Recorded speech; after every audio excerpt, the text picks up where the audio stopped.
You've tuned in to the Top 10 Gardener with garden expert Ken Lain. Join him daily as he answers timely garden questions that are sure to make a difference in your gardens.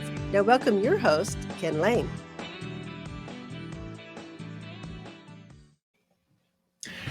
And we are back with Lisa Lain in the studio. She comes each week. This is just all about her segment, what she sees, what tickles her heart in the garden. And you like a lot of tickling. No. In the garden with your plants. I don't even. So anyway. I'm not even going to touch that one. The studio is filled with flowers, perennials. Yeah. I said the flower, you had a huge flower truck. I don't know how many thousands of plants showed up. I'm tired. And all of them are spectacular. They are. So the perennial house just looks amazing right now. So many cool things that are in, and the colors are fabulous, and the plants are good. And it is still a really good time to plant. It's the best time. So many people are like, it's in the end of season. Is it okay? Yes. Phoenix folks, they're heading down to, they're starting to pack up, heading back to, it's still, we were down there on a flight last week. It was still 105 out. So it's still summer. But it's under 120. You know, get that jacket out. But yeah, it's a great time to plant, and good time to take a look at your yard and go, this plant just has not performed, or it's just not happy. Time to get it out of there. Put something fresh in there. It's time to take a good look at your yards and see if you need some new stuff. I was writing a garden column for next week or week after, or something like that. And I was going to go deep into, if it's ugly, we live in America. Why are you satisfied with that? Rip that thing out of. Then I ran out of words. And I had to erase it. So not you. They only let me have like 800 words. So I kind of go, okay, I can't get too wordy. But if it's ugly, get it out of there. If it's mangy, if it's, you deserve beautiful. You have $1 million house. Why are you settling for ugly in your yard? Even if you don't, why settle for something ugly? There we go. Sometimes landscapes just get old and you got to refurbish them. True. And if you're in an apartment, you're so confined, or you're renting a house, you're doing containers, that kind of stuff. It should be glorious because it's just a little space. It should be over the top. Should make up for lack of the yard. Just make it glorious. Have the hummingbirds just kind of magnetized into your yard. I could go on and on. I tell you, there's this one little hummingbird that is in the lower house. He hangs up in the upper house too sometimes. Little guy. He must be young. That boy is boy. It's a boy. Boy is so busy. Oh my goodness. Every day out there. And he's so kind of domesticated right now. And you just we walk right next to him. He's like, yeah, they're fine. They're not going to bother me. But he's a happy camper out there right now, especially with all this new stuff we got in. So one of the first things I want to show you is a bleeding heart. It's a new type of bleeding heart. Normally most people think of bleeding hearts. They have that pink or dark red flower to it. Like this one, blood red. This one is a white bleeding heart. Very unusual. And I took off my glasses, so titanium. I'm going to have a titanium. Okay. Call it titanium. So really cool. I love that white flower on there. And then the foliage is just very delicate. Looks very like a fern or something. Yeah. Very, very pretty. And here we go. When I was out in the yard, I saw this heuchera, which is a real dark color, of a dark burgundy. I thought how pretty they would be together because they really offset each other. So the heuchera has this real burgundy dark foliage, almost black to it with a burgundy highlight or something. It's gorgeous. Especially underneath, it's like it's green on top and burgundy underneath, but absolutely gorgeous. But contrast it with the white bleeding heart, and it is beautiful. It'll be wonderful in a pot. Container, or in the ground in a nice shady part of your yard, or if you have a shady perennial bed, those two would be fabulous together. Heuchera loves the shade or the sun because it's so flexible. Pretty adaptable, yeah. So and then bleeding heart likes the shade, so it'll take morning sun and stuff, but it likes the shade. They're both perennials. They'll come back for years and years. Decades. They'll be coming back, and I know that the red bleeding heart animals don't eat. I assume the white ones or the titanium one is the same way. It should be fine.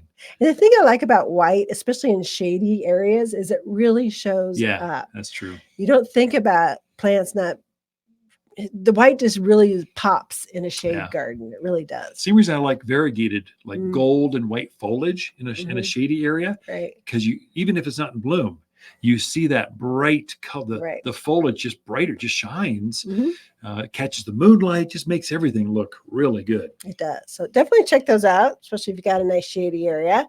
So for the sunny area, of course, right now, all the echinaceas are just they're amazing. They're screaming, it's our time. This one I thought was really pretty. This is a real bright orange, almost like neon orange. Yeah, it really is. It's glowing on camera. Absolutely gorgeous. One lady walked by and she goes, oh my goodness, that really shows up, doesn't it? So, and this is in a greenhouse full of thousands of plants, and she saw that one. So it really is very, very striking. Great for those, because the sunny places, sometimes plants get washed out in those real sunny spots, and this just really like screams at you. You just gotta show them the tag. This is Sombrero Flamenca orange. There's a $21.99 big old. It's covered with dozens of flowers, standing about, I don't know, just below knee high or so. So that's we have echinaceas in yellows, this real pretty red. We've got pinks, we've got whites, we've got, I think, 3 different shades of yellow out there. Yeah. So something for everybody in the echinacea family, and just a tough plant for here. Comes back every year, just as beautiful as ever. Great for bird. If you really want to encourage wild birds into your yard, at the end of the season, if you just let these little flowers go to seed, the birds will sit there and eat off of those through the fall and winter. And animals like javelina and deer, they seem to leave this one alone. It's a great wildflower, and it will reseed. It'll come up in other parts of the yard. I don't know if it'll be true to this color. Right. You might get the genetics coming through, but you get these stand up, straight, full sun. They're real sturdy stems, good for cut flowers. Echinacea, or what's the other name for that? Coneflower. Coneflower, yes. So one of the other ones that we got in, and I forgot to, I wasn't going to bring the whole plant in because it's so huge. I meant to bring a sprig in, is the I never say it right. Crocosmias? Crocosmia? I don't know. Crocosmias. Yeah, I get it. A bulb. I did a video on that. Oh, did you? We're letting it go through our social media site, So check that out if you want to see that. But it is beautiful. So one of them is probably, I got to say, 3 to 4 feet tall. It puts on a flower, like almost like a small gladiola type flower with a real long stem. They're in bright orange. They call it orange pico something. And the other one's kind of a really golden butterscotchy kind of flower on it. It's really cool plants. They are a bulb, but they're winter hardy for here. So yes, they're going to go dormant, pretty much back to the ground. Zippo, nothing there. But they'll come back next season. The foliage will grow up first, and then you get those blooms late summer, early fall. And it gives you that really striking. I mean, you got to come in and see it, because I wish I'd brought a piece. If your gardens are full or you haven't gardened in years, it's fun just to come see the botanical interest in it. It's so bright. You see it from across. This time of year, the flowers get bigger, brighter, and they start to glow in the dark.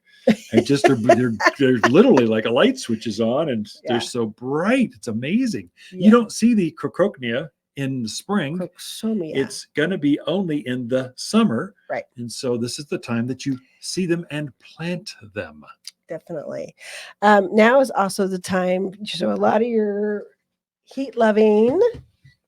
So like the agastache. Agastache just loves it when it's really hot. I thought it was a sage. Nope, this is blue boa. That's amazing. So this is blue boa agastache. I love this agastache. And this one gets tall. It gets up of almost 2 feet tall. Yeah. And with these little clusters of these purple flowers, which they're again great for pollinator. Yeah. Otherwise known as hummingbird mint. So yes.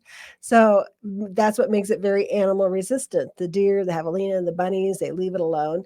I love this one because it does get tall. Great for pots or in the back part of your perennial beds. Something that just stands up and screams, hello, I'm here. I'm very, very pretty. Our little hummingbird has loved it. So he approves of it. Plant, of course. We do have other agastaches in. I just love the color on this one, but we also have some orangey and red ones in as well. For some folks, if you want, I did another video of this at the test farms. We test a whole bunch of agastache. all the colors side by side. We see how they're doing in full sun, how much wind, do the colors fade, and we decide from there which ones to grow for next year. So it's at the farm. If that's of interest, you want to see what our test gardens look like, follow us on Facebook, Instagram. Sometimes it goes over to TikTok, but you can take a look at those. So. Yeah. Anyway, we are out of time. Lisa, Ken and Lisa Lain, the Mountain Gardeners. Sorry, you'll just have to come in and see them all. Be right back after this.